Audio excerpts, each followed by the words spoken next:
வணக்கம். தமிழ்நாட்டில் இன்னொரு கூலிப்படை மரணம் நடந்துள்ளது. கூலிப்படையை வைத்து தமிழ்நாடு பகுஜன் சமாஜ் கட்சி தலைவரான ஆம்ஸ்ட்ராங் அவர்கள் 6 பேர் கொண்ட கூலிப்படையினர் கொலை செய்யப்பட்டுள்ளார். இந்த கொலைக்கு வந்தவர்கள் எப்படி வந்தார்கள்? அந்த ஆம்ஸ்ட்ராங் என்பவர் யார் என்பதை பற்றி இப்பொழுது பார்ப்போம். என்னடா தமிழ்நாட்டுல பகுஜன் சமாஜ் கட்சின்னு ஒரு கட்சி இருக்குதா? அதுக்கு ஒரு தலைவர் இருக்காரா? அப்படின்னு நமக்கே ஆச்சரியமா இருக்கு. அதுக்கப்புறம் அதை ரிசர்ச் பண்ணி பார்க்கும்போது இந்த தமிழ்நாடு பகுஜன் சமாஜ் பகுஜன் சமாஜ் கட்சி பிஎஸ்பிங்கிறது உத்தரப்பிரதேச இருந்த கட்சி.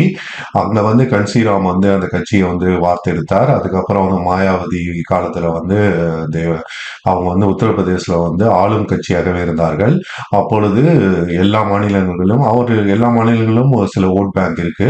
அந்த மாநிலங்களில் தலைவர்கள் நியமிக்கப்பட்டார்கள். அப்படி நியமிக்கப்பட்ட தமிழ்நாடு தலைவர்களாக பலர் இருந்திருக்கிறார்கள்.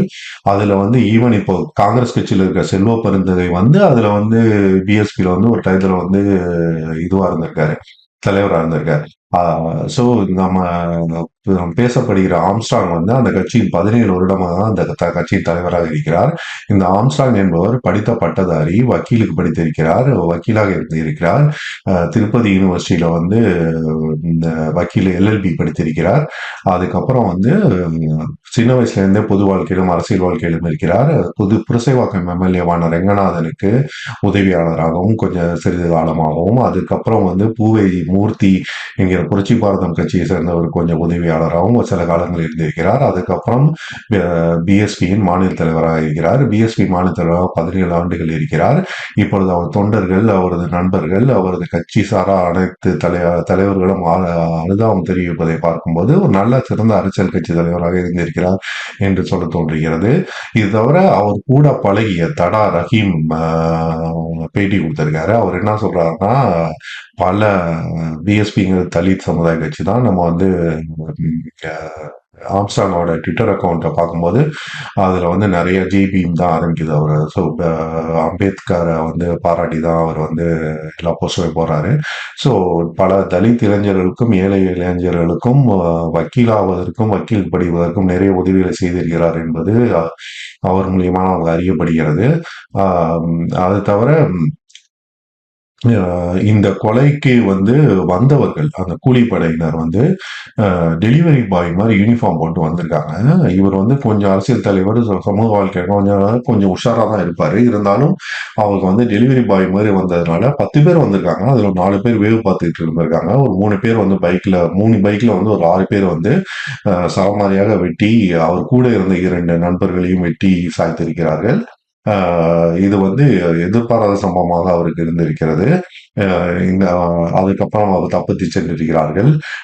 கள்ளக்குறிச்சி விஷயத்திலிருந்தே நமது இந்த போலீசாரின் மீது மரியாதை கொஞ்சம் கொஞ்சம் அதுக்கு முன்னாடியில இருந்தே கொஞ்சம் கொஞ்சம் குறைஞ்சிட்டே இருந்தது. ஸ்காட்லாண்டுக்கு இணையாக யார்டுக்கு இணையாக போற்றப்படும் காவல்துறை இந்த கொலை சம்பவத்திலாவது துரிதமாக செயல்பட்டு குற்றவாளிகளை கண்டுபிடிப்போம் என்று எதிர்பார்க்கப்படுகிறது. தனிப்படைகள் அமைக்கப்பட்டிருக்கின்றன. இந்த மாதிரி கூலிப்படைகளை வைத்து அரசியல் கொலைகள் இப்போ ரீசெண்டா கூட காங்கிரஸ் சேர்ந்த திருநெல்வேலி மாவட்டத்துல ஒரு தலைவர் கொல்லப்பட்டார், தென்காசியில் நினைக்கிறேன். அதுக்கப்புறம் வந்து நம்ம நேருவோட தம்பி ராமஜெயம் கொலை கேஸ் இன்னும் முடிக்கப்படாமல் இருக்கிறது. அந்த மாதிரி ஒரு கேஸாக இல்லாமல் இந்த கேஸ் வந்து துரிதமாக செயல்பட்டு கூலிப்படையினர் அரசு செய்வது மட்டுமல்லாமல் அதற்கு பின்னாடி இருக்கும் சக்திகள் யார் என்று கண்டுபிடிக்க வேண்டும் என்பதே மக்களின் வேண்டுகோளாக இருக்கிறது. இந்த கூலிப்படையை வச்சு கொலை பண்றதுல வந்து என்ன ஒரு கெடுதல் இந்த சமுதாய இந்த நாட்டிற்குன்னா, சில பல ஆயிரங்களுக்கும் சில பல லட்சங்களுக்கும் யார் வேணாலும் பழி தீர்த்துக் கொள்ளலாம் என்ற நிலை நாட்டிற்கும் சமுதாயத்துக்கும் நல்லதல்ல.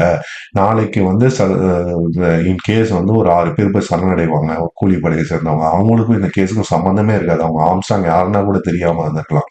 ஸோ அதனால இந்த இந்த குற்றத்திற்கு பின்னணியில் இருப்பவர்கள் யார், அது யார் இவர்களை வேலைக்கு வைத்தது என்பதை கண்டுபிடிப்பதுதான் காவல்துறையின் மிகப்பெரிய சவாலாக இருக்கும் என்று நான் நினைக்கிறேன். இது தவிர பகுஜன் சமாஜ் கட்சியில தமிழ்நாடு பிரிவுல இது வந்து தென் என்கிற தென்னவனும் அர்ஜுன் என்கிறவரும் சமீப காலத்தில் கொலை செய்யப்பட்டிருக்கிறார்கள். ஒரு கட்சியை சேர்ந்த 3 பேர் கொலை செய்யப்பட்டிருப்பதால் இது அரசியல் காரணங்களுக்காக நடந்ததா இல்ல தனிமனித விரோதமா என்பதை தீர்ந்து ஆராய்ந்து விசாரித்து குற்ற நடவடிக்கைகளை துரிதப்படுத்த வேண்டும் என்பதே நமது வேண்டுகோளாக இருக்கிறது. அது தவிர நம்ம வந்து இன்னும் வந்து இந்த கேஸை பத்தி ஏதாச்சும் அப்டேட் வந்ததுன்னா நம்ம பேசலாம். இப்போதைக்கு எனது ஆழ்ந்த அனுதாபங்களை அரசாங்க இழந்து வாடும் அவரது குடும்பத்தினருக்கும், அவரது கட்சியினருக்கும், அவரது நண்பர்களுக்கும் தெரிவித்துக் கொள்கிறேன். இந்த வீடியோவை நீங்க முதல் டைம் பார்க்கறதா இருந்தா நம்ம சேனலை சப்ஸ்கிரைப் பண்ணிட்டு பாருங்க. I keep you posted. Thank you. நன்றி. மீண்டும் சந்திப்போம்.